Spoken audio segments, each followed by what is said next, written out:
I'm just going to open us up in prayer, and then Travis will take it away. Will you bow your heads with me? Dear Father, thank you for David's words this morning. Help us to be a loving church through our sincerity and through our action. Please send us your love, your perfect love that casts out fear, and give us the ability to focus on what's ahead. Thank you for blessing Travis with the gift of teaching, and please use his message to guide us and mold our hearts. Amen. I love that. Okay, so Erica promised me she would talk until 45 after, so we may get out a few minutes early now. Two things. First of all, John Hodges is much better at making graphics than Troy and I are. John's graphic was way better for our class than our white, green, and blue PowerPoint, but we'll remember that next time. And then number two, this class was Troy's idea and Troy's passion. Troy is one of the more passionate people I know, and everything he does in life he's passionate about. And so it's a challenge following someone like Troy who's so passionate about these topics, especially these topics specifically.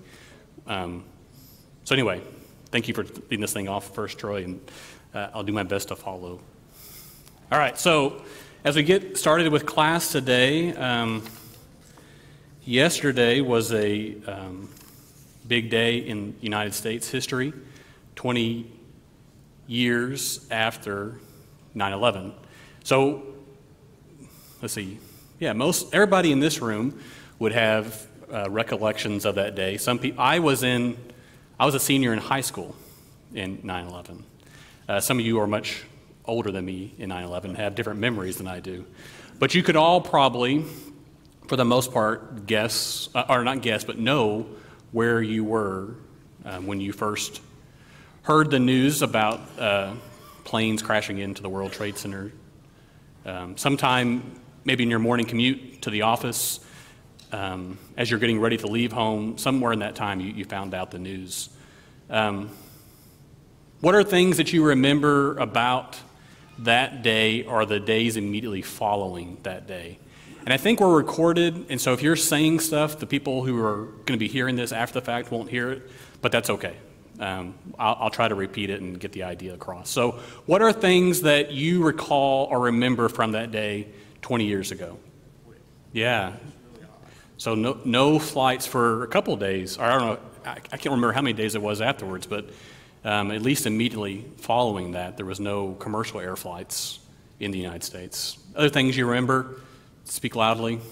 Linda and I were scary. Absolutely, yeah. There was a lot of not knowing what was going on, and so you were reacting somewhat at the moment at that time. What about outside of the tragedy of the situation? I remember all of Congress getting on the steps of the Capitol building, and I don't know if they sang "God Bless America" or they sang the Star Spangled Banner. I can't remember what they sang, but both Republicans, Democrats, Independents, everybody was on the steps together, arm in arm, singing together. So it was a bit of a unifying moment as well. Your wife's looking for you. So for me, there was a tragedy of the situation, but then the unifying event that followed. Obviously, for the next now just ending too, for the next 20 years. The United States military would be in Iraq or Afghanistan or some combination of countries around that area, fighting the people or the groups who are responsible for those things. So here's the point I'm getting to eventually. One of those groups in Afghanistan specifically, the Taliban, for 2 decades were personally attacked, targeted by the most powerful military the world has ever known. Once the U.S. military withdrew, the Taliban quickly resumed power in Afghanistan, which for those of you who spent time in Afghanistan and served time, I know that's a hard thing for you to accept and for you to come to terms with. I mean, it's a tragedy for those who spent their time there. But the point I want to make, and this is probably the only time you'll ever hear the Taliban used as an example in a church setting, is that The people who aligned themselves with that group were so passionate about the cause that they believed in that after 20 years of being bombed, targeted, exiled from their nation, those people were so committed to that cause that they came back into power so quickly. So what is it? What is it about those people? What's different about them that they could reclaim their position so many years after losing power? And here is my guess. Number one, they had a cause bigger than themselves. They were willing to deny what they personally wanted for the bigger cause. Number two, they were willing to suffer. They were willing to be in exile, live outside of the norm, live outside of where they wanted to be. And number three, they believed in a promise of something better that they were looking forward to. So deny self, suffer, and a promise that they were looking forward to. All that being said, in our short 4-class session that Troy has put together for us, we're focusing on 4 acts of discipleship, or what followers of Christ do. Followers of Christ believe, they follow, they gather, and they go. Troy talked about believe last week. Is Jesus who he said he is?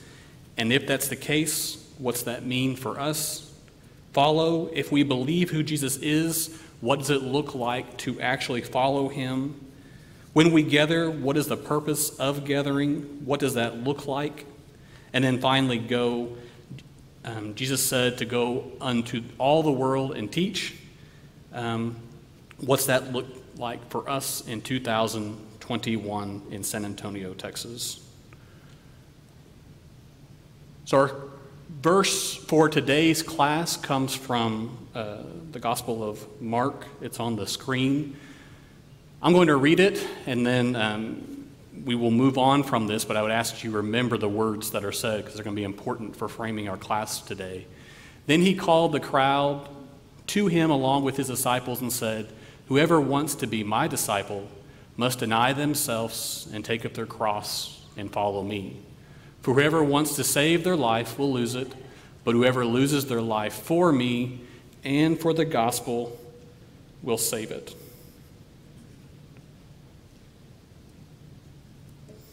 All right, so for this class, we framed it with the folks in Afghanistan, but we're going to frame it for us too, that as Christians, we also follow those 3 principles we talked about previously. So number 1, in the Gospel of Mark, number 1, Christians, they deny themselves.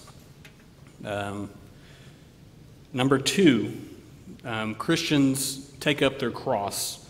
Put another way, Christians bear in suffering for the gospel, for one another, for the sake of the kingdom. And number 3, we look forward to a promise as Christians. So 3 things: deny ourselves, suffering, and look forward to the promise. Number 1 is deny ourselves.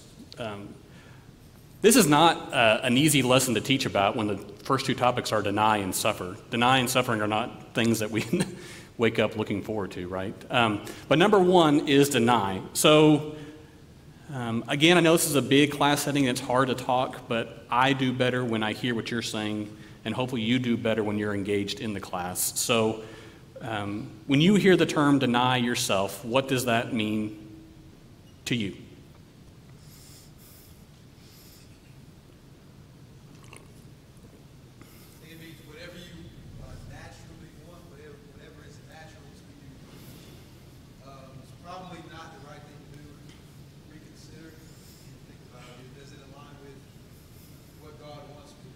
Yeah. Yes, ma'am. Put others before yourself. Yeah. Yeah, which is similar. You know, you're thinking of something other than yourself and decisions you're making. Our nature, I think, is just the opposite of that.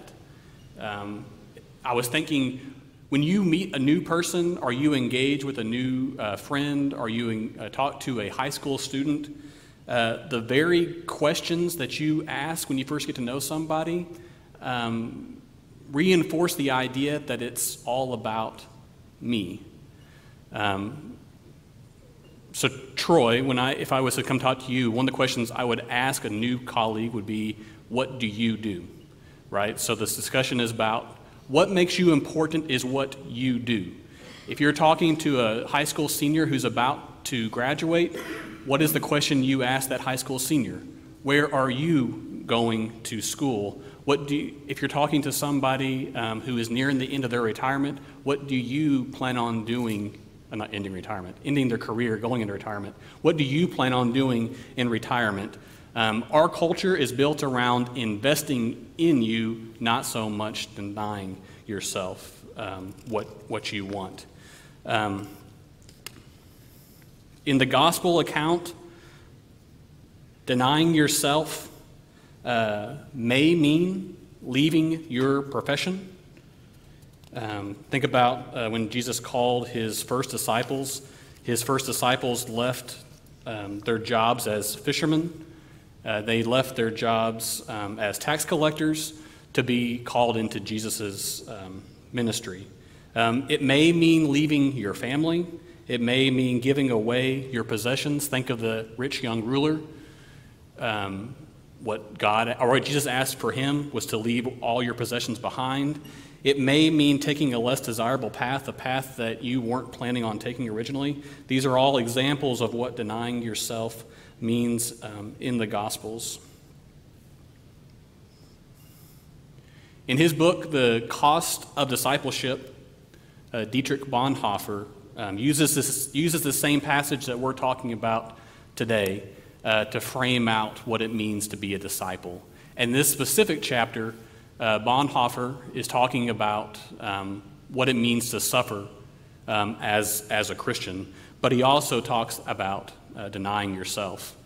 For those of you who don't know the life of Mr. Bonhoeffer, he was a theologian in Germany right before and during Nazi rule of Germany. He used his position as a theologian to advocate for those who were put under the gun by the Nazi regime, a passive resistance to the Nazi regime and eventually an active resistance to the Nazi regime. It eventually cost him his life. So he knows something about denying yourself. In this passage, he writes, to deny oneself is to be aware only of Christ and no more of self, to see only him who goes before and no more the road which is too hard for use. Once more, all that self-denial can say is, he leads the way, keep me close to him. So again, ask yourself, what does denying yourself mean? I don't think you'll have the answer to that today, but as a Christian follower, as a Christ follower, a Christian, we are called to deny ourselves. If you are getting your way, if your life is going the way that you want it to go, it may very well be that you are not denying yourself. All right, an example. This is Charles Colson. I was not alive when Charles Colson was involved in some of his actions, but some of you probably are nodding your head, and yeah, I remember that guy. Right. All right, Mr. Colson, he was an Ivy League graduate in the 1950s. He was a passionate lawyer. He was a scholar. He was a go-getter.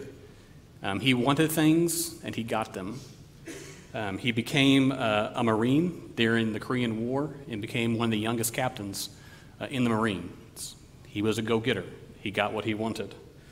After he left the Marines, he opened a successful law practice, was courted by the Nixon campaign to be part of the presidential campaign for Nixon. Again, he wanted things, he got them, he got Nixon elected to office. He did such a good job that Richard Nixon made him his special counsel. So he was in the inner circle of the first Nixon administration. He was his right-hand man, and he did what Nixon wanted and what Nixon needed to do, no questions asked. Because of that, and the story is now well known, he was involved in things that he should not have been doing. Those things eventually became known as the Watergate scandal. But after Nixon was elected to a second term, Nixon realized he needed to part ways, let Charles Colson be the scapegoat, and pushed him out and forced Charles Colson back to a life in the private sector. So during this time, it's a time of rediscovering yourself for Charles. He learns who Christ is and accepts Christ, wants to follow Christ. He actually has this event in his life where he is sitting on the side of the freeway in tears because he realizes what he has done and he realizes who Christ is, and he wants to turn his life around. However, just because you turn your life around does not mean you're avoid all the consequences for the things you had done previously in your life. So Charles goes, he is prosecuted. There's a big prosecution against multiple people, him being one of them. He is offered a plea deal to say, hey, you will avoid prison, you will avoid embarrassment for your family if you just take this plea and admit that you broke in to this specific office on this specific day. And Charles says, I would love to get out of jail. I would love that card. I am now a Christian, and I did not do what you're saying I'm going to plead to. I did a lot of bad things, but I did not do that. And I can't, as a believer in Christ, take that plea deal knowing that I didn't do those things. His lawyers were furious with him. The media made him out to be a fool. Why would anybody do such a thing like that? Charles eventually pled guilty, and he served time in prison. Multiple years in prison. His family went through the hardship of what that would look like if your dad was in jail. But it all was working for the good for Mr. Colson. He would leave prison, and he would spend the next 40 years of his life leading one of the largest prison ministries in the United States, Prison Fellowship Ministry. In his passing in 2012, people from all backgrounds, all walks of life, all political parties came to attend his funeral at the United States National Cathedral in Washington, D.C. Charles denied himself. He had the easy way out, the very easy way out, right? Hey, I did that, I'm out of here. But he denied himself because of who he believed in and who he decided to follow. All right, number 2, suffer. In our verse, this is called bear your cross.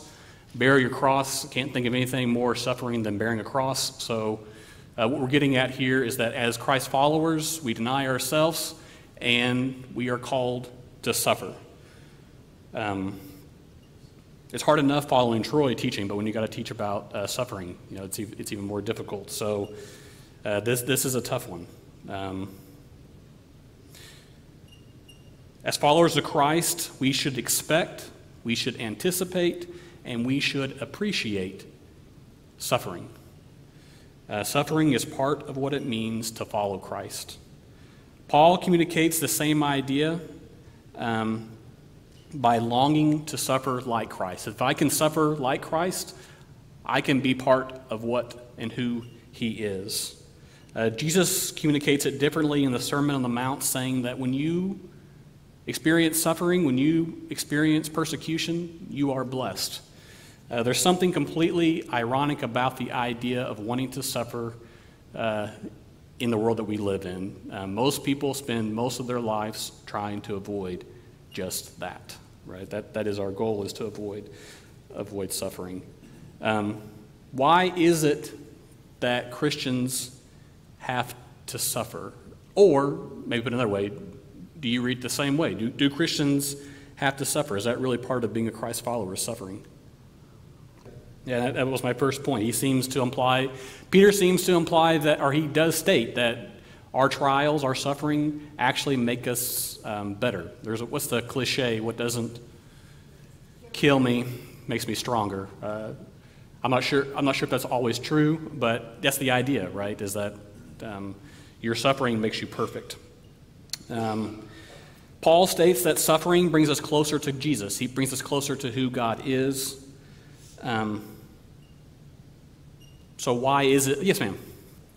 I don't know either, but I think suffering can come in a lot of different ways. There are people who have suffered for their faith and they became martyrs, right? That's like the extreme suffering. There are, yes, sir. Sorry? I'm not trying to get you off. No, But there's a direct link between suffering, perseverance, and character building. Yeah, absolutely. Yeah, that's the same idea, being refined by your trials. So I don't know if as Christians we go out. Yes, ma'am. Yeah, and I think it's some way how you frame it too.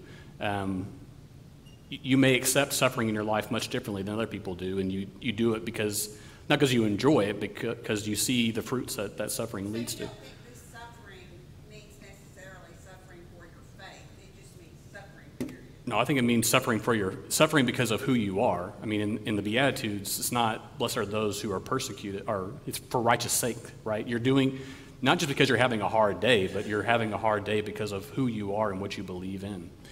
And I think as a Christian, I think that's a great analogy in that, to Mignon's point, when you first start doing something, it hurts. It's not what you want to do, but it's who you become, right? It's who you are. Yeah, and well said, David. And to piggyback on what you said, I also think it's not necessarily that I'm going out looking for suffering, but I'm not turning down opportunities to serve because they will make me suffer, right? I'm not going out the door saying, please, someone come rob me. That's not what I am doing. But what I am doing is I'm saying, hey, it may not be very comfortable to help the person on the side of the street come into my home and get a warm meal. I haven't done that, by the way, so don't think me as a good person. That would be suffering on my part. It'd be uncomfortable on my part, but I'm doing those things because of who I believe in. I wanted to say that we talked about, you brought the verse of Peter.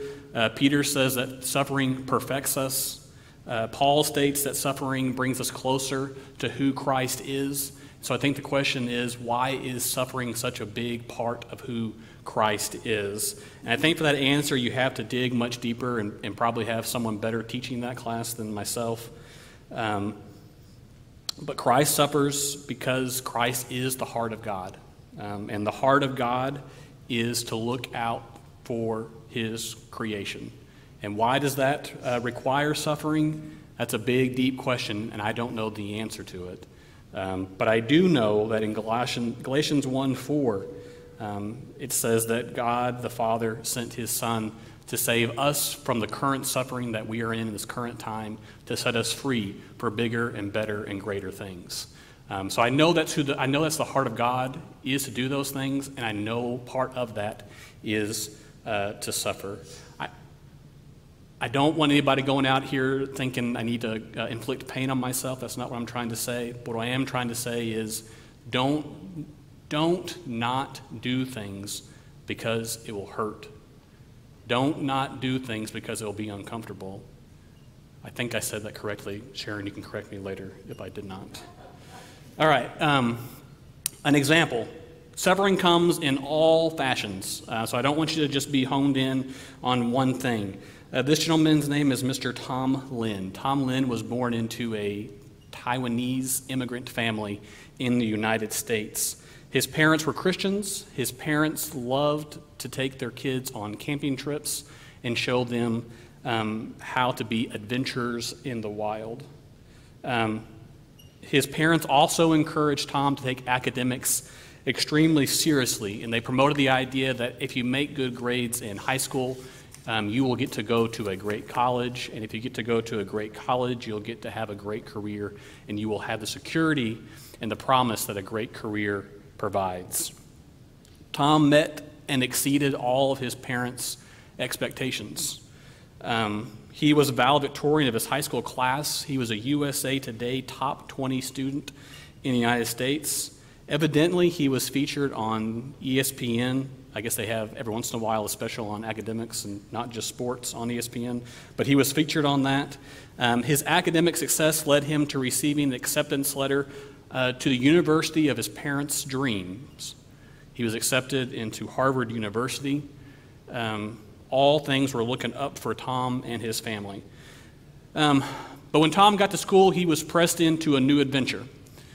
He realized at Harvard University that there were Christian societies, but those Christian societies seemed to always exclude people of Asian American descent. And he looked around the rooms, he was the only Asian in those rooms. And so he went out on an adventure to bring the gospel to the Asian Americans at Harvard University. And he brought them into groups of bigger settings and was successful in doing so. It was such a big part of his life that after graduation, even though he had offers from different companies in the United States for six-figure salaries coming out of college, his parents' dream, he decided he was going to go in to the ministry and be a mission focused on campuses initially and focused on bringing the gospel to those people who weren't hearing it on college campuses in the United States. So he went and told his parents about this. His parents were initially disturbed.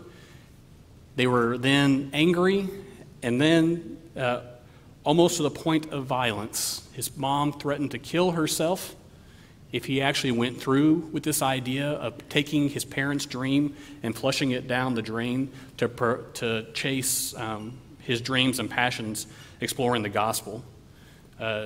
Tom went on to follow his dream, and it cost him talking to his parents for years. His parents refused to talk to him, refused to engage with him for years and years and years.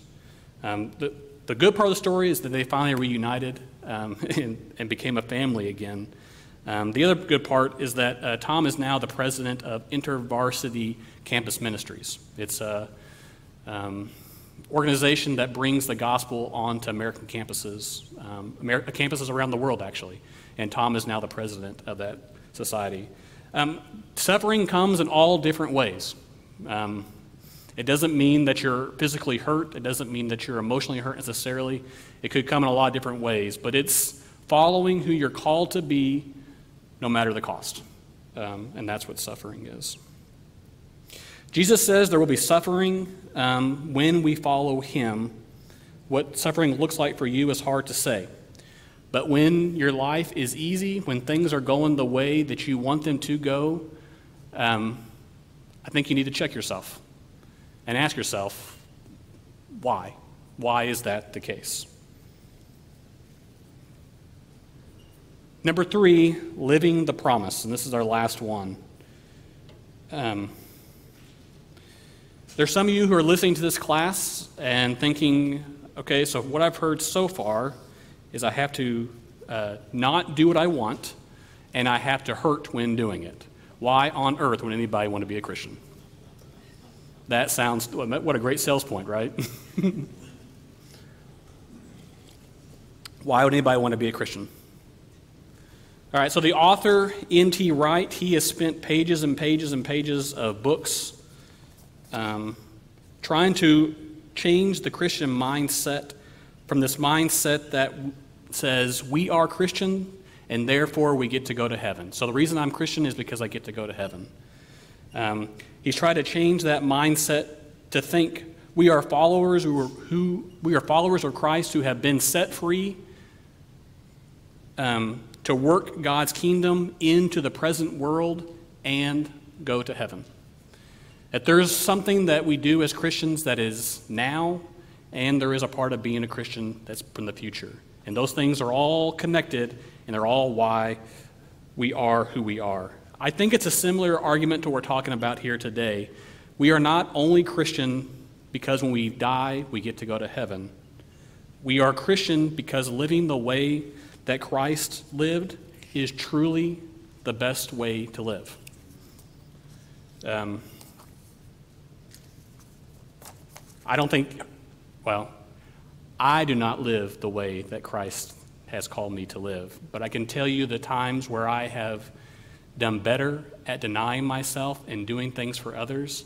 I can honestly say I have enjoyed those times more than the times I don't.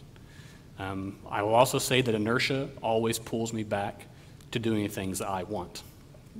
Go figure out that paradox. So, Well, it's not inertia, it's Satan. Satan. Okay, thank you.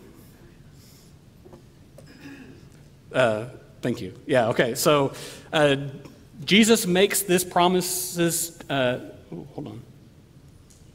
Yeah. All right. So Jesus makes this promise to those who follow him. He says, "Truly I say to you, there is no one who has left house, or brothers, or sisters, or mothers, or fathers, or children, or fields, on account of me and account of the gospel, who will not receive 100 times as much." Wait for it. Now, in this time, in this age, and the age to come. There's a promise. I'm not saying you're going to get mansions and you're going to get bigger bank accounts because you're following Jesus. It's probably just the opposite. But there is a promise now, where you're sitting now, and the promise of the future. Research and experience will tell you this, that a culture obsessed with getting ours is taking its course. There's some doctors in here who probably read medical journals. There's some of us who have friends, colleagues, we read ET News or something. We all know the pressure that our society puts on people and what that causes. We are in the midst of a worldwide pandemic that in the United States has killed over 650,000 people, and that's a lot of people. Nothing to sniff at, right? But before COVID, since 1999, the suicide rate in the United States has been going up on an annual basis. Climbs and climbs and climbs every year. In my demographic age group, more people will kill themselves this year than will die of COVID. It's a big deal. Our culture of getting yours is taking its toll across the board. So what is the promise? I'm going to wrap this class up, and I'm going to lead into hopefully Mr. Troy's next class. I'm hoping he's teaching next week, about gathering. I'm going to give you an example. And I've used this example before, so I apologize for using it again, but I think it's just an awesome story. In the opening pages of the book Outliers by Malcolm Gladwell, he tells a story about a small Italian community in Pennsylvania. This small Italian community in Pennsylvania was founded by a small group of people who came from a village in Italy and then settled in a remote location in Pennsylvania. The spot that they chose for their community was surrounded by German, English, and Welsh settlements. What's that mean in the late 1800s? It means that the Germans, Welsh, English, and Italians didn't get along. So what that means is everybody stays in their little space, right? In the early 1960s, a team of medical doctors descended on this small village to learn why, when the rest of the United States was going through a heart epidemic, people were having heart disease at a rapid pace, why this little village was not. People that were less than 65 just did not have heart issues in this small Italian community, period. They just didn't have them. And they wanted to figure out why. So they pulled out all the stops. They rented out a space in the city office, and they did medical examinations, they did interviews, they did research, and they compiled all their data. And what they found was that for men over 65, the death rate from heart disease was 1/2 of what it was for the rest of the United States. In fact, the death rate from all causes was 30 to 35% lower in this small Italian community than anywhere else in the United States. In addition This community had lower suicide rates, alcoholism rates, drug addiction rates, and crime rates as compared to the United States average. And so the team said, what is going on here? And they started exploring the whys.